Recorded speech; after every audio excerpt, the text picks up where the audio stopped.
오늘 통독 본문은 욥기서 22장부터 26장입니다. 욥이 고난의 길을 걸으며 치열하게 하나님과 그의 뜻과 섭리가 무엇인지 씨름하자 엘리바스와 친구들은 세 번째 공방을 시작합니다. 그러나 이들은 하나님이 없는 종교적 도덕주의에 그칠 뿐이며 하나님이 허락한 고난의 의미를 되새기지는 않습니다. 욥기서 22장. 대만 사람 엘리바스가 대답하였습니다. 사람이 하나님께 무슨 유익이 된다는 말인가? 지혜로운 사람이라면 그분께 도움이 된다는 것인가? 자네의 의로움이 전능자에게 무슨 기쁨이 될까? 자네의 행실이 올바르다 한들 그분께 유익할까? 자네가 경건하기 때문에 그분이 책망하시며 자네를 심판하시겠는가? 자네의 악이 얼마나 크고 자네 죄가 얼마나 많은지 아는가? 형제의 물건을 까닭없이 저당 잡고 사람들의 옷을 빼앗아 벌거벗게 하지 않았나? 목마른 자에게 물을 주었나? 배고픈 자에게 음식을 주었나? 그러면서 권세나 부리려 하고 귀한 체하며 살지 않았나? 과부를 빈손으로 쫓아보내고 고아들을 멸시하지 않았는가? 그러니 자네가 덫에 빠지고 공포에 휩싸이지. 어둠에 둘러싸여 캄캄해지고 홍수에 덮인 이유가 무엇이겠나? 하나님께서 높은 하늘에 계시지 않는가? 저 하늘의 별들이 얼마나 높은지 아는가? 자네가 말하길 하나님께서 무엇을 아실까? 어둠이 덮였는데 그분이 판단하실 수 있을까? 구름이 그분을 가리우기 때문에 그가 보실 수 없고 그저 궁창을 지나다니실 뿐이지 라고 하는구나. 자네들도 악인들이 걷던 그 옛길을 걷고자 하는가? 그들은 때가 되기 전에 망했고 강물이 그 기초까지 씻어버리지 않았던가? 그 악인들은 하나님께 우리를 내버려 두시오. 전능자가 우리에게 무엇을 할 수 있겠소라고 했다네. 하나님은 저들의 집에 보물을 채우셨건만 저들의 생각은 하나님과 상관이 없었지. 의인은 악인의 멸망을 보고 기뻐하고 죄 없는 자들은 악인을 조롱하며 말하네. 정말로 우리의 원수가 망했군. 악인들의 재물이 불타고 말았군. 이제 하나님께 굴복하고 화해하게나. 그러면 좋은 일이 기다릴 걸세. 그분의 교훈을 듣고 자네 마음에 새겨두길 바라네. 자네가 전능자에게 돌아가면 살 것이네. 자네의 집에서 불의를 없애게나. 자네의 보물을 던져버리고 정금을 냇가 바위에 던져버리게나. 그러면 전능자께서 자네의 금과 은이 되실 것일세. 그래야 자네가 전능자로 말미암아 즐거워할 수 있으며 자네가 소원한 것을 그분께 갚을 수 있을 걸세. 그래야 그분께서 자네의 기도에 응답하시고 자네가 그분 앞에 약속한 것을 지킬 수 있지 않겠나. 그러면 자네가 무슨 일을 하든지 형통하고 자네가 가는 길에 빛이 환히 비칠 걸세. 자네가 낮아진 사람에게 높이 될지어다라고 말한다면 그분께서 높여주실 것이네. 자네의 깨끗한 손으로 말미암아 죄인까지도 구원을 받을 것일세. 23장. 그러자 욥이 대답했습니다. 오늘도 내 원망이 심한 것은 신음소리가 나는데도 그분의 손이 나를 누르시기 때문이네. 어디에 가면 그분을 만날까? 그분이 계신 곳 가까이에 갈 수만 있다면 그분 앞에 내 주장을 당당히 펼치고 나의 무죄를 호소할 텐데 그분의 대답을 듣고 그가 나에게 말씀하신 바를 깨달을 수 있을 텐데 그분의 위엄으로 나를 물리치실까? 아니야. 그분은 내 주장을 들어주실 거야. 거기서는 의인이라면 그분과 변론할 수 있으니 나는 영원히 심판에서 구원받을 것이네. 내가 동쪽으로 가도 그분은 아니 계시고 서쪽을 돌아보아도 찾을 수 없구나. 그가 북쪽에서 일하실 텐데도 뵐 수가 없고 그냥 남쪽으로 돌이키시나 그를 뵐 수 없구나. 그러나 그분은 내가 가는 길을 아시지. 그분이 나를 시험하신 후에는 내가 정금같이 되겠지. 내 발이 그분의 길에 붙어서 그 길을 따라가며 떠나지 않았지. 내가 그분의 명령을 떠나지 않았고 그분의 말씀을 내가 매일 먹는 음식보다 귀하게 여겼어. 그렇지만 그분은 절대 주권자이시니 누가 그를 돌이킬 수 있을까? 그분은 자기 원하시는 일을 모두 하시질 않나.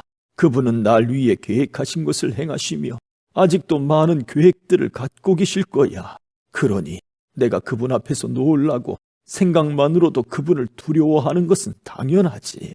하나님께서 나를 낙심하게 하시고 전능자께서 나를 좌절하게 만드시니 앞을 내다볼 수 없는 어둠이 나를 감싸고 있구나. 24장. 어찌하여 전능자께서 심판의 날을 정하지 않으셨을까? 그분을 아는 자들이 어찌 그날을 헛되이 기다리는가?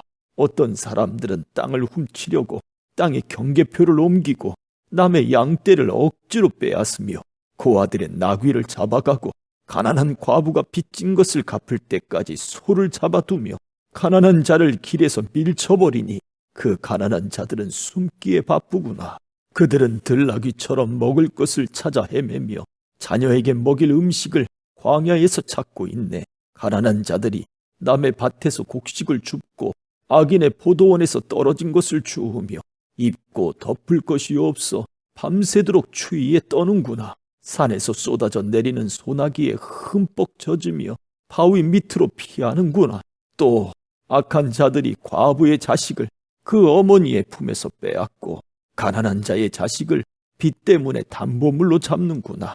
악인은 가난한 자의 옷을 저당 잡고 굶주린 자에게서 곡식을 빼앗아 버리는구나. 성 안에서 기름을 짜지만 가난한 자들은 맛보지 못하며 포도주 틀을 밟지만 목이 마르는구나. 성에서 사람들이 신음하고 병자가 부르짖지만 하나님은 그들의 신음에 대답하지 않으시는구나. 또 어떤 이들은 빛을 거스려 행하는구나. 그 길을 알지도 못하고 행하지도 않는구나. 살인자가 이른 새벽에 일어나서 가난한 자를 죽이고 저녁에는 도둑 노릇을 하며 간통자는 해가 지기만을 기다리고 아무도 날 보지 않아 하며 자기 얼굴을 가리는구나. 밤에는 남의 집을 침입하고 낮에는 자기 집 문을 잠그니 빛을 알지 못하여 아침과 어둠이 같기 때문에 칠흑 같은 어둠에도 익숙하구나. 그렇지만 이런 자들은 물 위의 거품처럼 세상에서 사라지고 자기들 땅에서 저주를 받아서 아무도 자신들의 포도원에 들어갈 수 없네. 가뭄과 더위가 눈을 녹이듯 죽음이 죄인들을 삼켜버릴 것이네. 아무도 그런 자를 기억하지 못하고 구더기가 그를 파먹게 될 것이네. 악인을 누가 기억이나 하겠나? 그런 자는 나무같이 꺾이고 말지. 그런 악인들은 자식이 없는 여인을 괴롭히고 과부도 불쌍히 여길 줄 모른다네.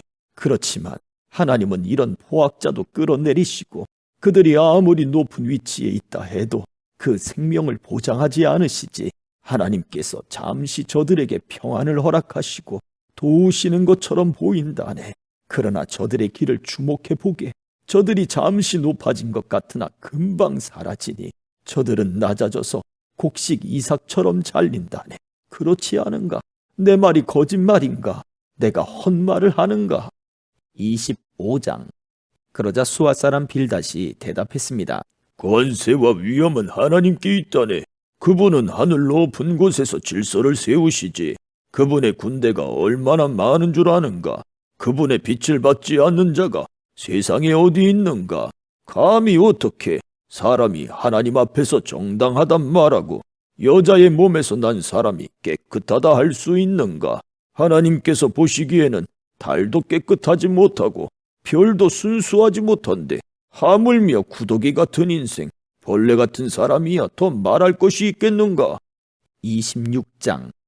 욥이 이렇게 대답했습니다. 자네는 힘없는 사람을 잘 도와주고 힘없는 팔을 잘도 세워주는군. 지혜 없는 자를 잘도 상담해주며 통찰력을 제공해주는군. 자네는 누구한테 그런 말을 들었나? 어떤 영이 자네를 통해 말하고 있는가? 죽은 자들은 성난 파도 앞에서처럼 그 거처에서 두려워 떨지. 하나님 앞에서는 죽음도 드러나며 멸망도 숨길 수 없어. 그분은 북쪽 하늘을 허공에 펼쳐 놓으시고 지구를 공중에 매달아 놓으셨네.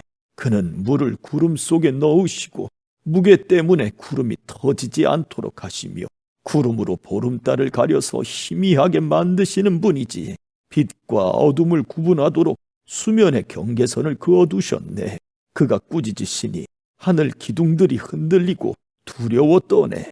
그의 권능으로 바다를 잠잠케 하시고 지혜로서 괴물을 산산조각 내셨지. 그의 호흡으로 하늘이 맑게 개이고 그의 손으로 날쌔게 움직이는 뱀을 찌르셨네. 보게나 이런 것들은 그분이 하시는 일들의 시작일 뿐이야. 우리가 그분의 말씀을 얼마나 희미하게 듣는지, 그분의 힘 있는 천둥 소리를 누가 감히 이해할 수 있겠는가? 아멘.